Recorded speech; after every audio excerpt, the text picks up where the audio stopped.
하나님의 말씀은 요한복음 8장 31절에서 36절까지 말씀입니다. 요한복음 8장 31절에서 36절까지입니다. 제가 먼저 읽습니다. 그러므로 예수께서 자기를 믿은 유대인들에게 이르시되 너희가 내 말에 거하면 참으로 내 제자가 되고 진리를 알지니 진리가 너희를 자유롭게 하리라. 그들이 대답하되 우리가 아브라함의 자손이라 남의 종이 된 적이 없거늘 어찌하여 우리가 자유롭게 되리라 하느냐. 예수께서 대답하시되 진실로 진실로 너희에게 이르노니 죄를 범하는 자마다 죄의 종이라. 종은 영원히 집에 거하지 못하되 아들은 영원히 거하나니 그러므로 아들이 너희를 자유롭게 하면 너희가 참으로 자유로우리라. 아멘. 지난주에 이어서 우리 하나님의 약속 참 자유 두 번째 말씀입니다. 심리학자들이 이런 조사를 했어요. 초등학교에서 아이들이 쉬는 시간에 이제 밖에 나가서 뛰노는데 자유의 시간이 이제 주어진 거죠.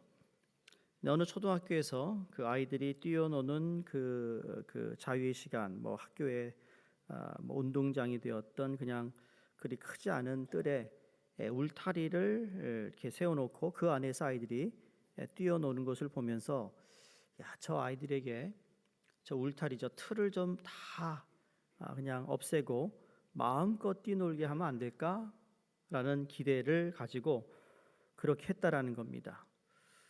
울타리 안에서 아이들이 막 뛰놀다가 울타리를 다 펜스를 다 없앤 거예요. 근데 아주 놀라운 이상한 현상이 나타났다라는 거죠.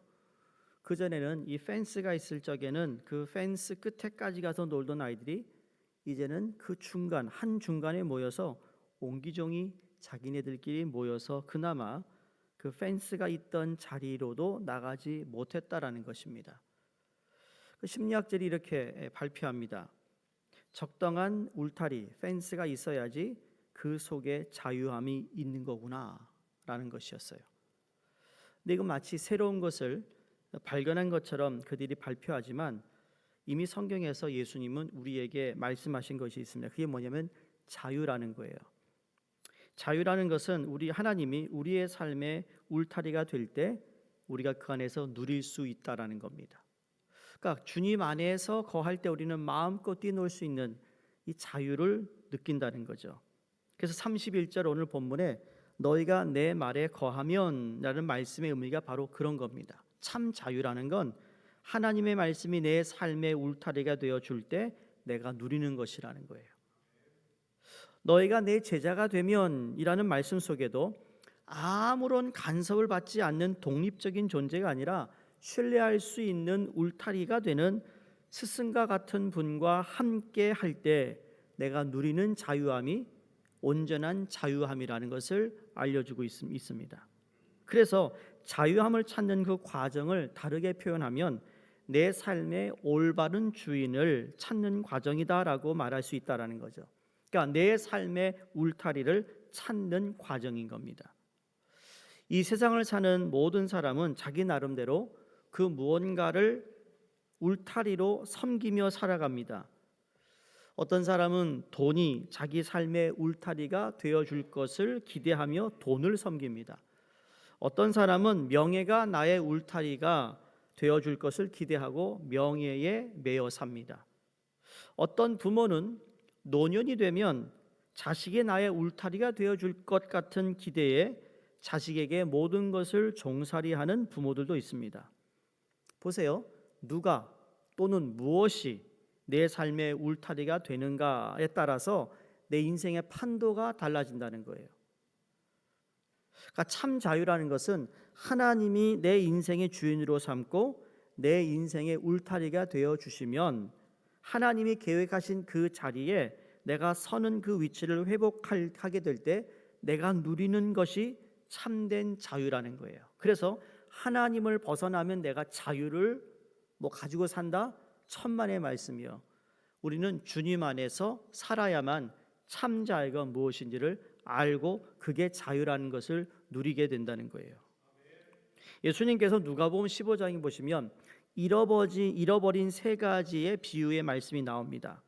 자, 양은 그 양의 비유가 나올 때 목자라는 울타리 안으로 들어왔을 때 그 양은 참 자유를 누리게 돼 있어요.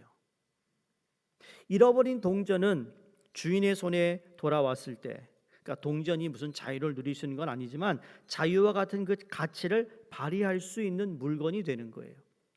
마지막 비유가 탕자입니다.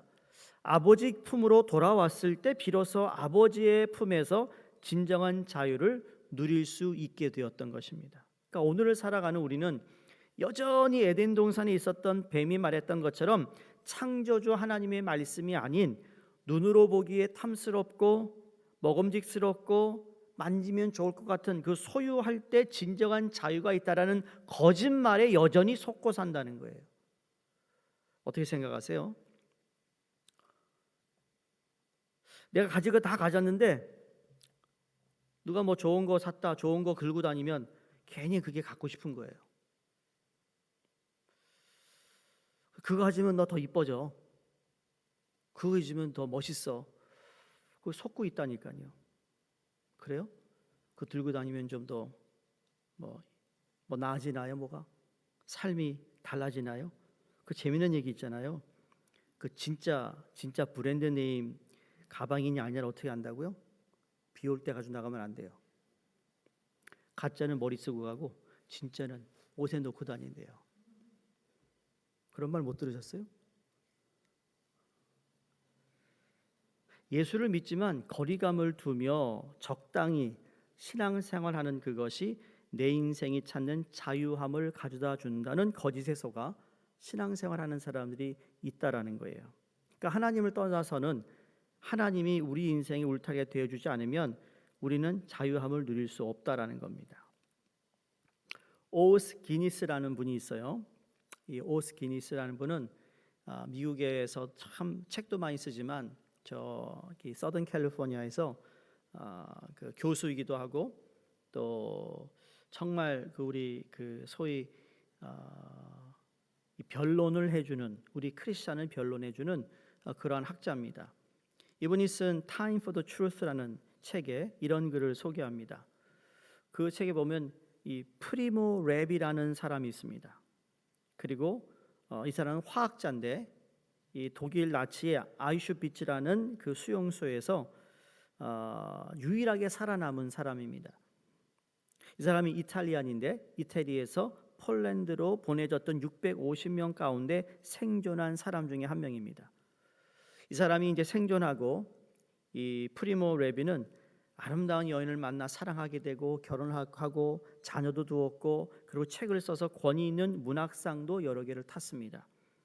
사람들이 볼 때 상당히 성공한 삶을 살았어요.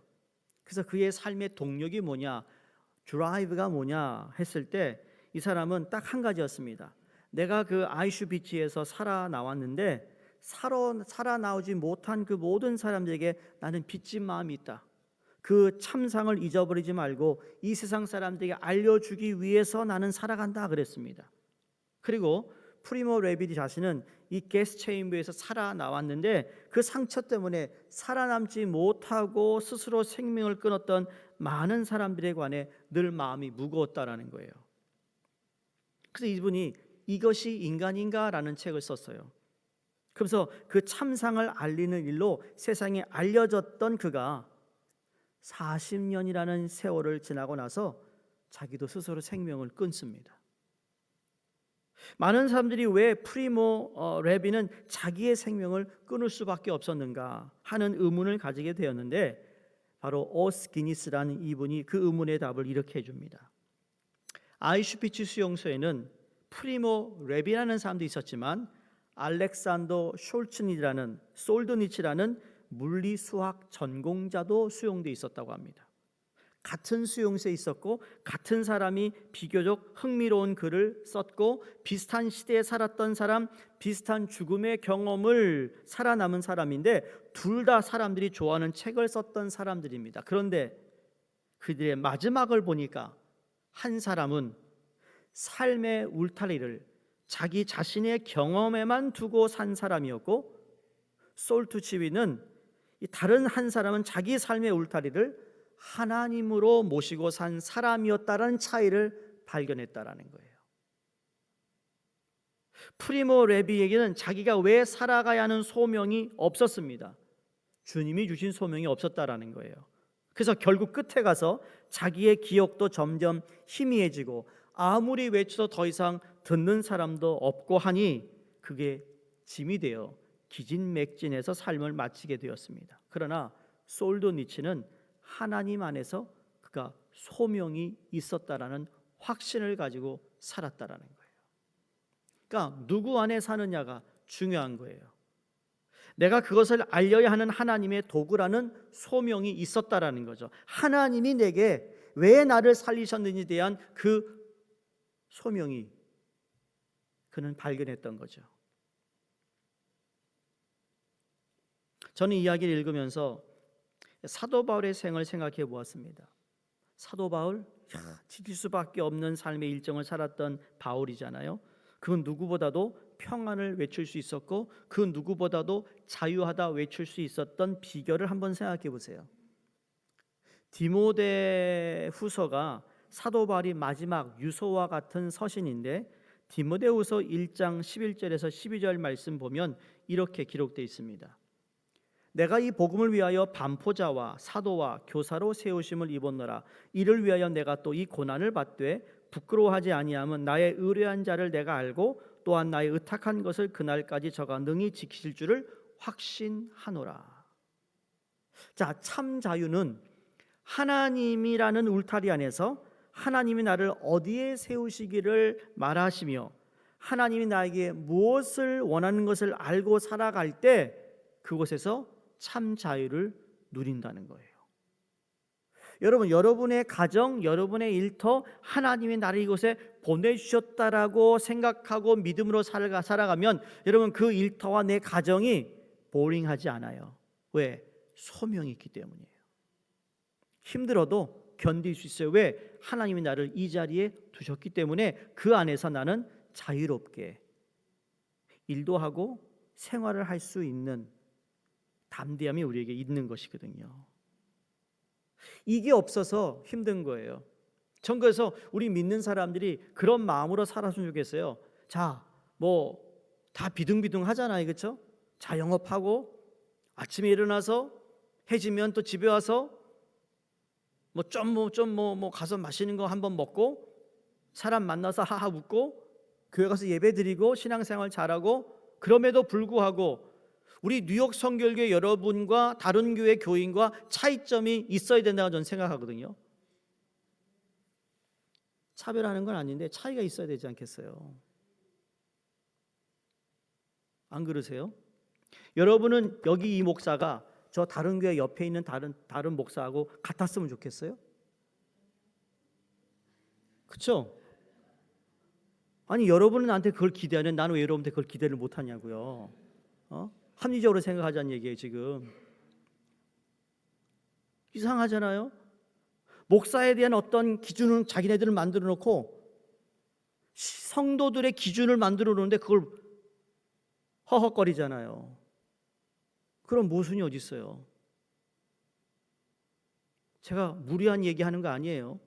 합리적인 얘기예요. 나는 우리 교회 장로님들이 다른 교회 장로님보다 다르길 바래요. 안수 집사님 그렇고 권사님도 그렇고 서리 집사님 다 그렇다고요. 딱 어디 가서 밥 먹으면 말이죠. 어디 모임을 가면 야 뉴욕교회 장로님들 뭐가 다르긴 다르다. 아니 잘생긴 것도 그렇고 뭔가 포즈가 다르다. 뭔가 느낌이 다르다. 야 그래야 되잖아요. 여러분들 그러잖아요. 어디 목회자들 모임에 쫙 가서 사진을 찍어서 단체 사진 찍었는데 여러분 제일 먼저 누굴 볼까요? 우리 교회 담임 목사 얼굴을 제일 먼저 볼 거예요. 봤을 때 야 그래도 우리 담임 목사는 괜찮다. 그래야 되잖아요.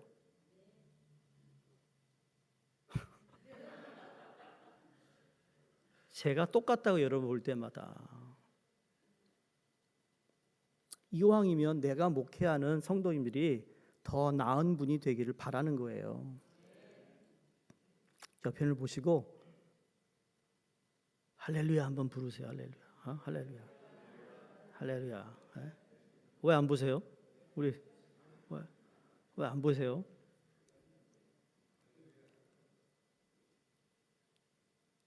그러니까 하나님의 자유를 누리기 위해 꼭 기억해야 할 한 가지를 말씀하고 있어요. 그것은 무엇인가 하면 자유를 누리게 하는 하나님의 방법은 진리라는 것이에요. 진리. 그래서 오늘도 진리를 알자니 진리가 너희를 자유케 하리라. 그런데 질문이 이겁니다. 진리가 무엇이냐라는 거예요. 여러분이 가지고 있는 진리에 대한 정의는 무엇인가요? 세상에서 진리에 대한 정의를 내리면서 어느 사람이 진리에 대하여 세 가지 의미를 부여해서 진리를 이렇게 표현하는 글이 있었습니다. 이건 야구 심판의 예를 들어서 누가 글을 쓴 거예요. 여러분, 이 야구공을 던지면 투수가 뭐만 있어요? 볼과 스트라이크밖에 없어요. 그렇죠? 그 중간이 있나요? 없어요. 아니, 야구 안 보세요? 그동안 6주 동안 성경만 보더라가 TV 보는 걸 까먹으셨죠? 자, 볼과 스트라이크를 그럼 심판이 어떻게 결정하느냐예요. 자, 첫 번째, 심판은 진리가 있다라는 겁니다. 그래서 기준이 있다고 얘기해요. 그래서 그 기준에 따라 공이 던져지면 그 공은 그 기준에서 벗어나면 볼이고 그 기준에 맞으면 스트라이크라고 부른다는 거예요. 이게 첫 번째 심판의 진리에 대한 정의입니다. 두 번째 심판은 아무리 기준이 있어도 그것이 내 눈에 어떻게 보이는가에 따라서 볼이 될 수도 있고 스트라이크가 될 수 있다. 이렇게 얘기하는 사람이에요. 내 눈에 보이는 대로. 세 번째 이 심판은 진리라는 건 말이야. 우리가 지금 포스트 모던에 살잖아요. 이제 모던 시대가 아니고 모던을 지나간 포스트 모던을 사는데 나에게 볼이다, 스트라이크다. 그건 아무 상관이 없는 것이야. 내가 선언하기 전에도 이 볼이 아니고 스트라이크가 스트라이크도 아닌 거야. 왜? 절대적인 기준이 없거든. 이게 포스트 모던의 가장 결정적인 핵심이고 우리 사회에 이미 다 퍼져 있는 거예요. 절대적 기준이 없다고 얘기하거든요. 내가 만들어내는 거야. 상황에 따라 이러면 맞는 거고 저러면 틀린 거야. 이게 절대적인 진리가 없다라는 거예요.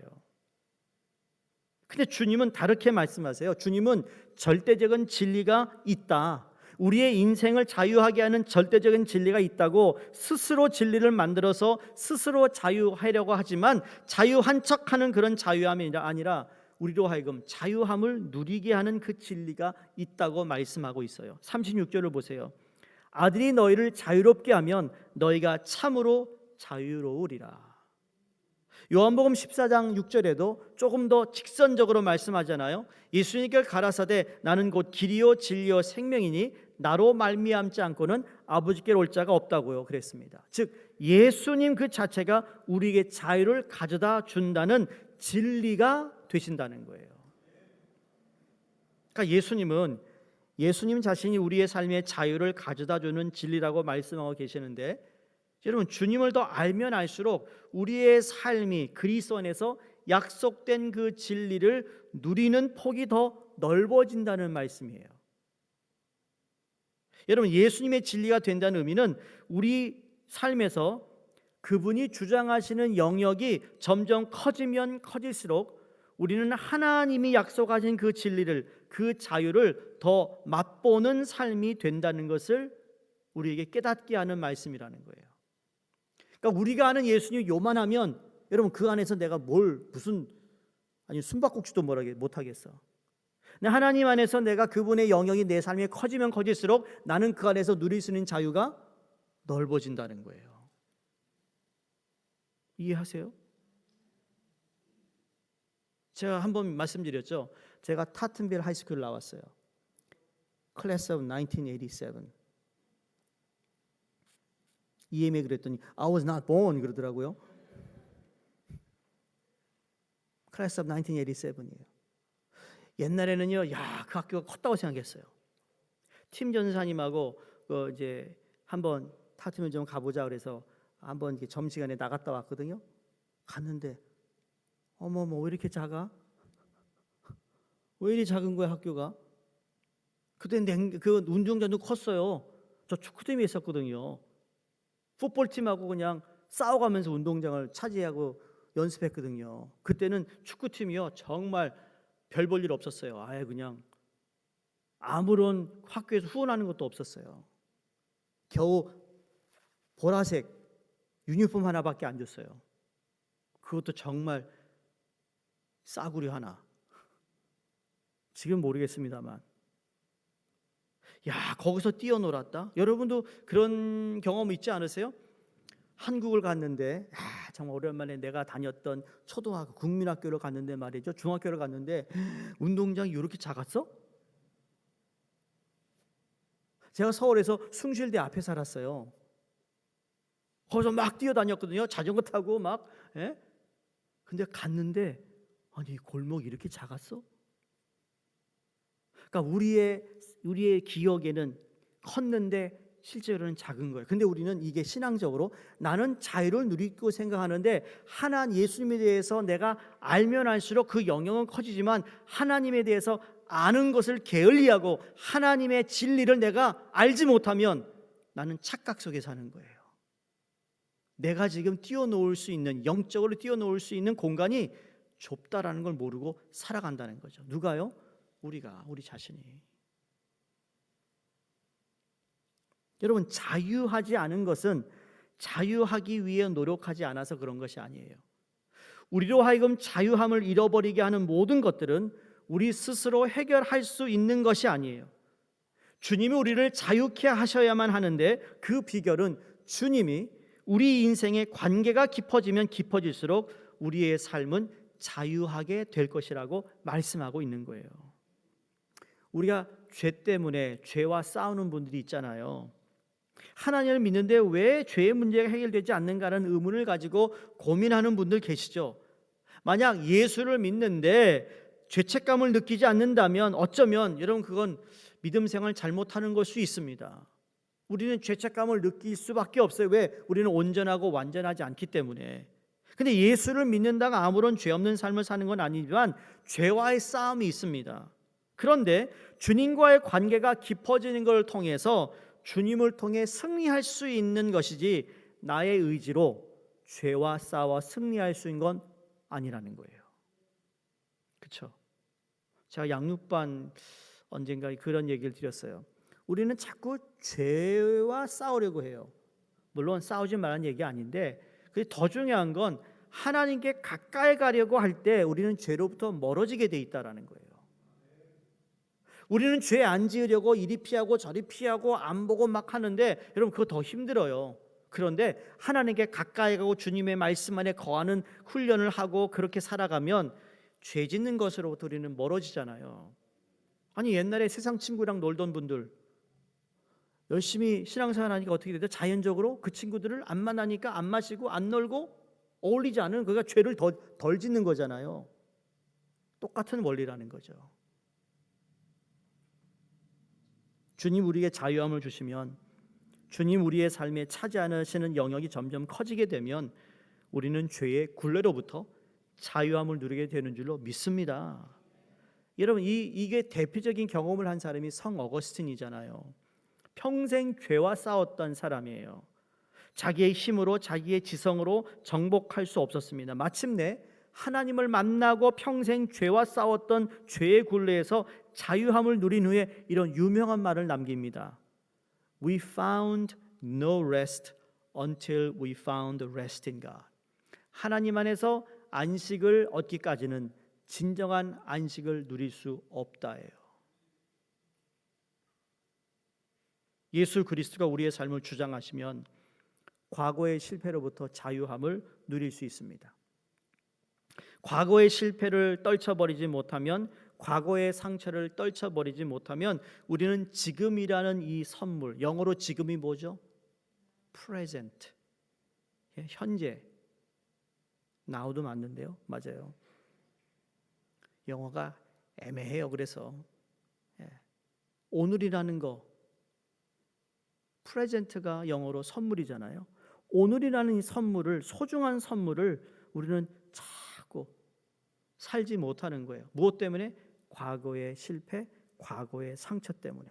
그걸 떨쳐버리지 못하니까 내게 주신 오늘이라는 선물을 누리지 못한다는 거죠. 그 말은 누리지 못한다는 건 참 자유가 없다라는 이야기예요.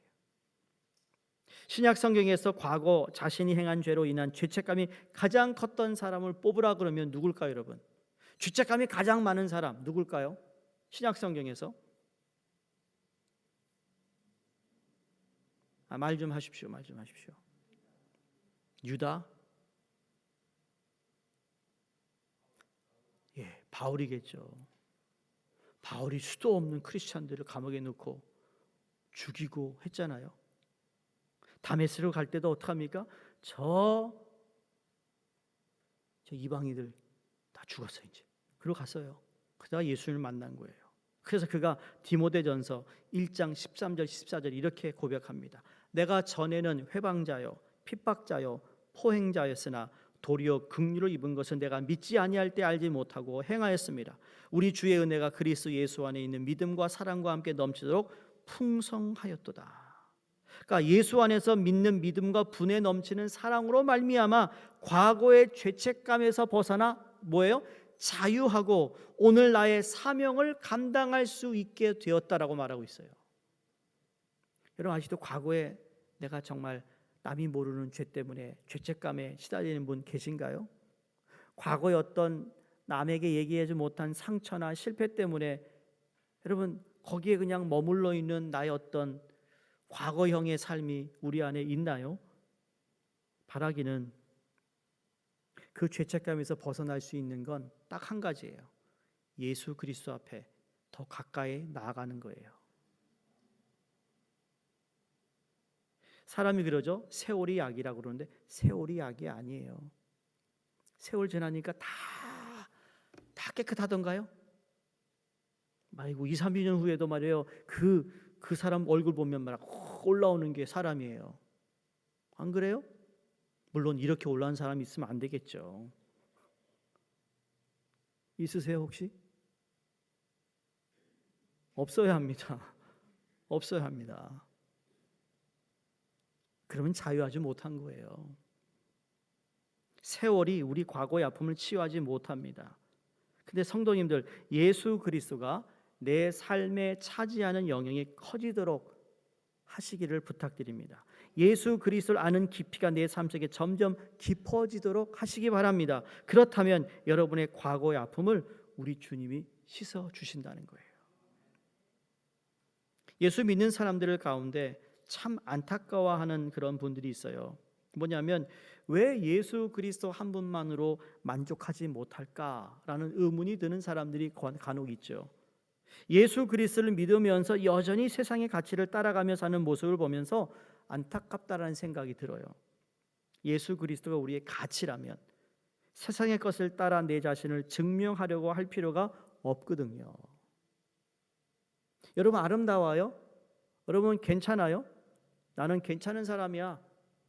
그렇게 생각하세요? 왜 그러세요? 고난주간인 건 아는데 나 괜찮은 사람이야. 나 괜찮은 인간이야. 어떻게 생각하세요, 권사님? 이 정도는 괜찮아. 키도 난 만족하고 얼굴도 괜찮고 괜찮아.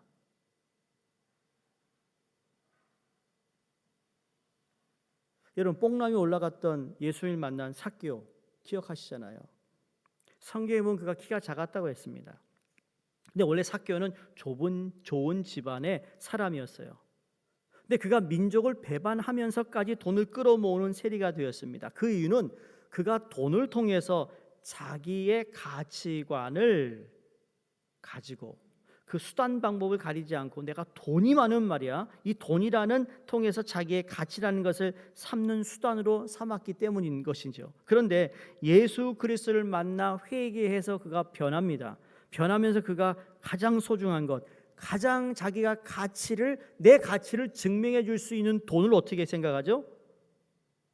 자기의 절반을 가난한 사람에 나눠주고 지금까지 자기가 그냥 뭐예요? 남의 것을 불이하게 얻은 게 있으면 4배나 갚아주겠다고 얘기합니다. 가치관이 변했다라는 거예요. 누가 여러분에게 뭐 키가 크다 작다 뭐 외모를 가지고 뭐라 그러면 기분 나빠할 거 없어요. 왜? 내 가치는 그 외모가 결정하는 게 아니거든요.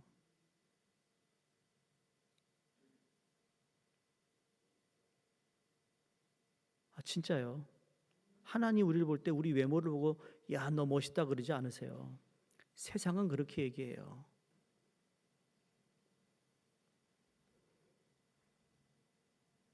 그거를 포장하기 위해 사람들이 돈도 벌어서 바르고 찍고 별거 다 하죠. 만약에 내가 영어로 스큐어하다 그러면 내 외모나 이거 나 별로 뭐 가끔 그래요. 우리끼리 얘기니까 올해 그 나를 잘 알지 못하는 사람도 목사님 숱이 별로 없네요 그래요. 그래서 That's who I am. Who cares? 좀 그러죠. 이분 성경을 모르네 목사님이. 구약에 하나님이 사랑하는 사람을 너무 쓰다듬어 주니까 벗겨진 거야. 하나도 창피한 거 아니라고요. 우리 집사람 없으니까 제가 그래서 그랬어요. 나 한번 쭉 밀고 말이야. 좀 수염도 많은데 수염도 길고 하면 어떨까 그랬더니 No. 다른 건 다 오케이인데 그것만 안 된대요. 저희 두 딸도 No, 안 돼 아빠. 큰일 난대. 큰일 날 건 없지만 그러니까 나의 가치관이 외모에서 오는 게 아니라는 거예요. 난 자유해요. 숱이 많든 적든 자유하세요 여러분. 키가 크든 작든 자유하시라고요. 작은 고추가 매운지 몰라? 이러면 되잖아요. 뭘 그거 가지고 기분 상할 거 아니에요. 기분 상하지 마세요 여러분. 누가 여러분 외모 가지고 얘기하면 기분 상하지 말라고요. 그걸로 내 가치관이 정립되는 게 아니니까. 아멘이세요? 옆에 있는 분 보세요. 보시면서 그냥 웃어주세요. 그러면 예수님께서 주장하시는 영역이 내 삶에 점점 커지게 하려면 내가 구체적으로 어떻게 살아야 할까? 무엇을 해야 할까? 자, 31절에 32절입니다. 함께 읽을까요? 그러므로 예수께서 자기를 믿은 유대인들에게 이르시되 너희가 내 말에 거하면 참으로 내 제자가 되고 진리를 알지니 진리가 너희를 자유롭게 하리라. 여기 보면 내 말에 거하면 그랬습니다. 우리가 기억해야 할 태도가 여기 있어요. 하나님의 말씀을 나의 마음에 담그면, 그렇죠? 그렇죠? 우리의 마음을 하나님 말씀으로 담근다. 영어로 쏟긴 하죠, 그죠? 쏟긴. 이 표현을 설거지로 한번 표현해 보겠습니다. 여러분 TV 광고에 보면 디시워싱 소프의 광고가 있어요. 그럼 디시워싱 소프에 보면 이게 이제 식사를 하고 나서 접시에 묻은 기름기. 근데 특별히 또 미국 음식 같은 거는 또 기름기가 있는 건 그날 안 씻으면 그 다음날 씻으면 어떻게 되죠? 떡같이 붙어가지고 잘 안 떨어져요.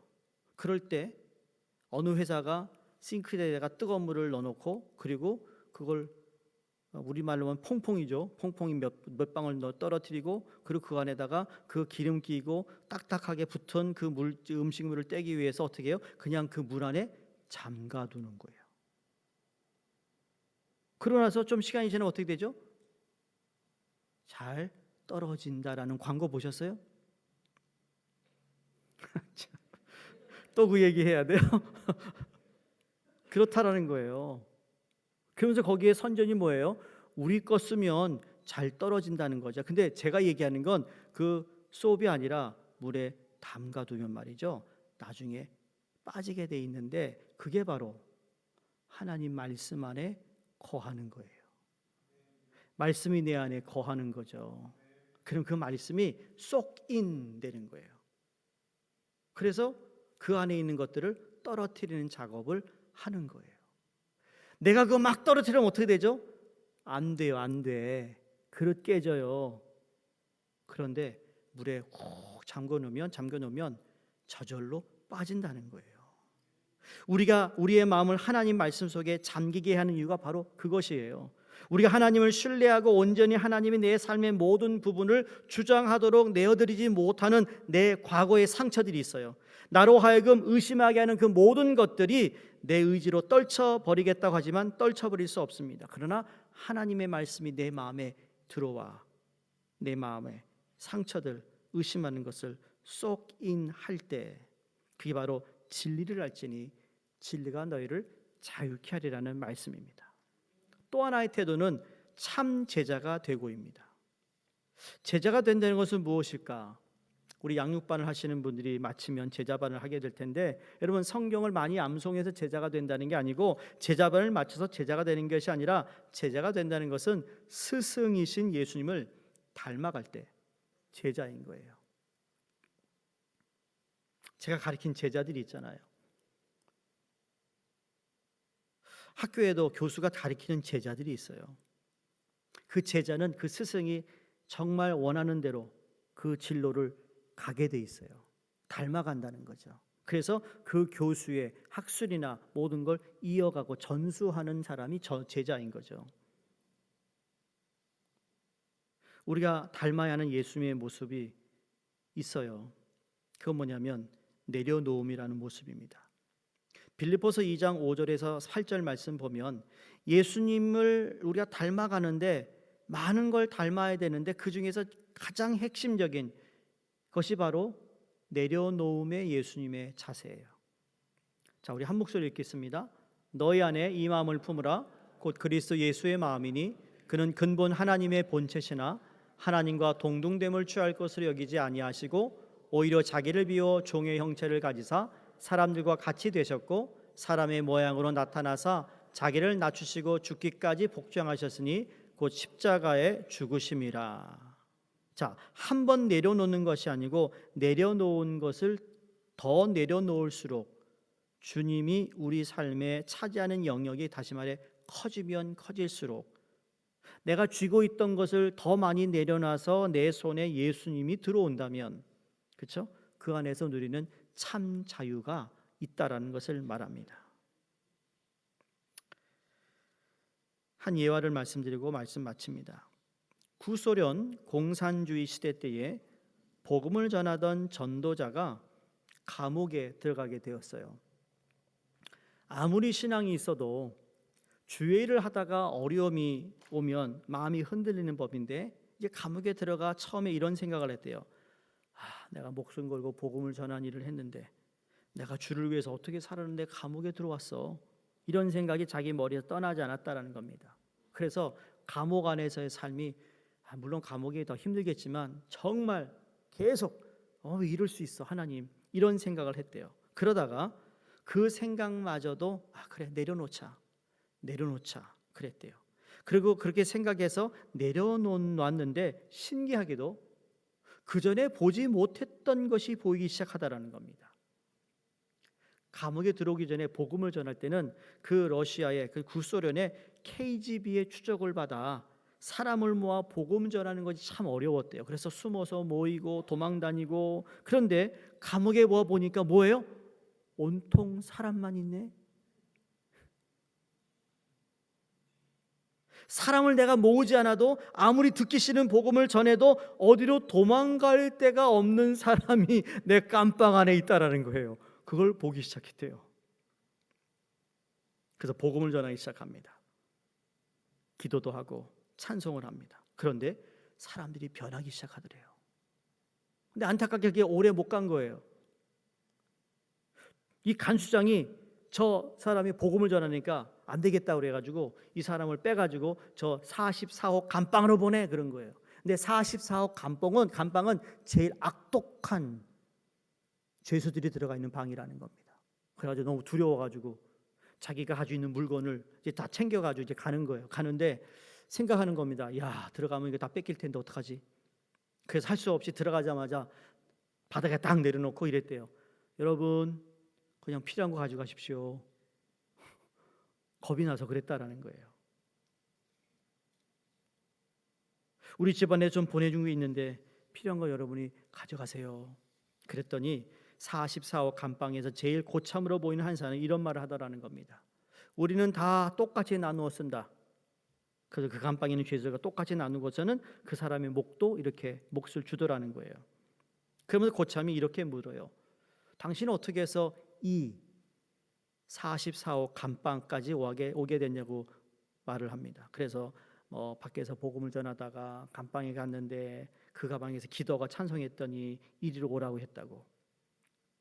그랬더니 고참이 이렇게 말하더래요.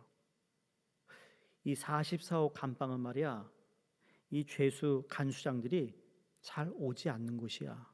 그러니까 우리에게 가르쳐 달라고 그러더래요. 뭘 깨달았는가 하면, 내가 내려놓으면 죽을 것 같았는데 내려놓았더니 하나님께서 이러한 복된 시간 허락하시더라는 거죠. 내가 내려놓으면 망할 것 같았는데 망하지 않았다라는 거예요. 내가 내려놓으면 주님이 맡으신다는 걸 깨달았어요. 주님이 나를 자유케 하신다는 것을 깨달았다는 이야기예요. 그리스도 안에서 우리에게 약속된 자유함이 있습니다, 여러분. 내려놓지 못하고 싸움이 우리 안에 있다면 여러분 한번 내려놓을 수 있기를 간절히 부탁드립니다. 그래서 주님이 주장하게 하시고 주님이 약속하신 진리가 너희를 자유케 하리라 하신 그 자유를 마음껏 만끽하시며 살아가는 우리의 삶이 되기를 주 이름으로 축원드립니다. 기도하겠습니다. 하나님 감사합니다. 예수 그리스도 안에서 참 자유가 있음을 알려주심을 감사합니다. 말씀이 우리 안에 거할 때 하나님께서 우리의 삶의 영역이 커지면 커질수록 우리는 더 많은 자유를 누리게 된다는 이 진리를 깨닫게 해주심도 감사드립니다. 하나님, 그 자유를 누리고 싶은데 여전히 내 삶에 과거의 상처나 실패나 어떤 미움이나 용서하지 못한 것 때문에 하나님 여전히 똑같은 다람쥐 쳇바퀴 도는 그런 모습으로 신앙생활을 하고 있지 않는지 우리 모두에게 주님 우리에게 보여주신 모범을 바로 내려놓음을 우리도 할 수 있도록 도와주시옵소서. 이 저녁 내려놓음을 통한 하나님의 놀라운 은혜와 하나님의 영역에서 살아갈 수 있는 참된 자유가 임함을 믿게 하시고 믿음으로 내려놓도록 도와주시옵소서. 아멘. 예수님 이름으로 기도드리옵나이다. 아멘. 아멘.